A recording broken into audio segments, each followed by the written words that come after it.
Australia. We might have got a little carried away.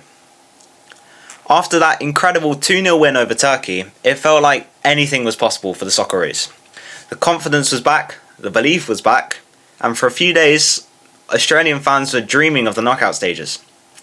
But then came the hosts, the United States 2, Australia 0. And suddenly those dreams have hit a major obstacle. But before we panic, we need to ask one important question. Was this simply a reality check against a stronger side, or is there something more concerning going on? Let's talk about it. Firstly, good day everyone, hope you're well. Welcome back to the channel.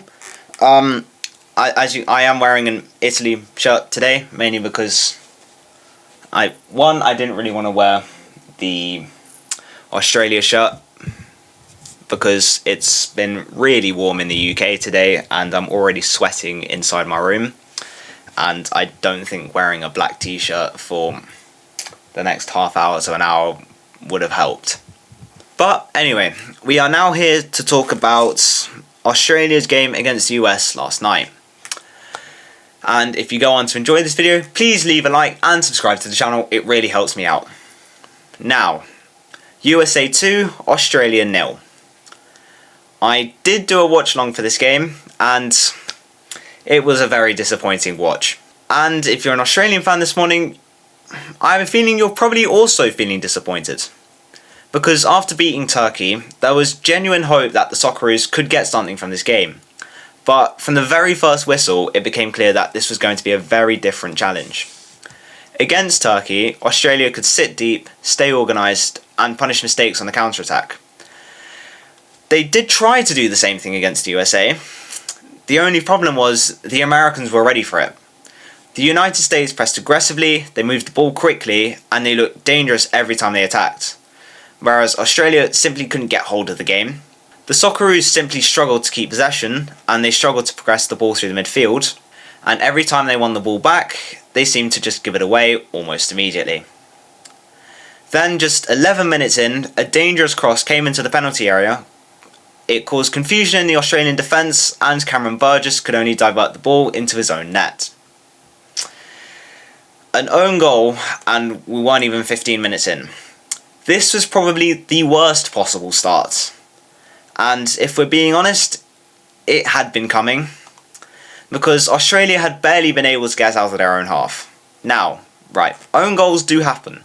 But the bigger issue wasn't the finish itself. It was how easily the USA were getting into dangerous areas. And Australia looked uncomfortable.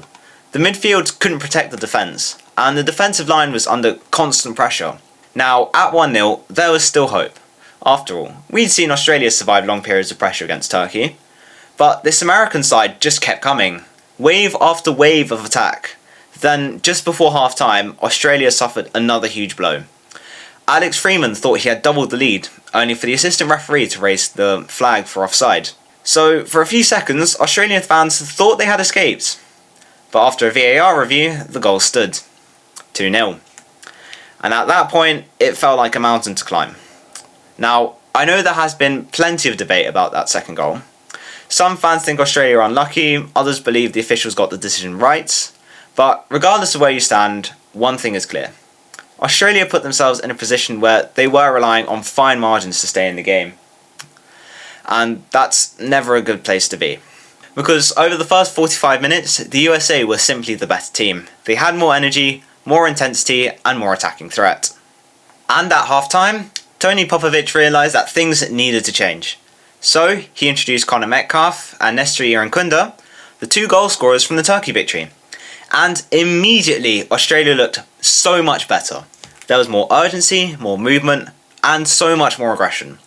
Which is why I really think those two should have started. Then we might have looked so much more aggressive in the first half, and actually maybe might have taken the game to the USA. Yet, however high the Socceroos pushed up the pitch, they just couldn't find that final pass to break the American defence.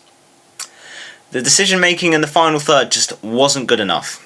And when opportunities did appear, Australia couldn't take the advantage. And that was the biggest difference between the two teams. Clinical finishing.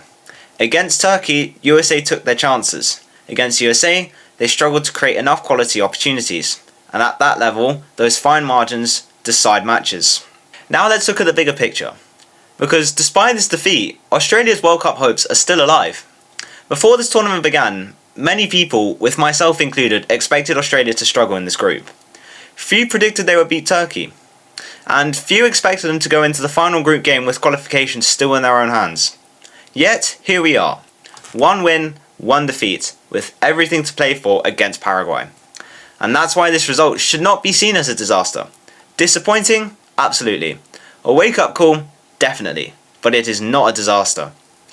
Because the next game against Paraguay is now enormous. Win, and Australia could still reach the knockout stages. Lose, and the dream is over. It's that simple. This Socceroos team has already shown it can surprise people.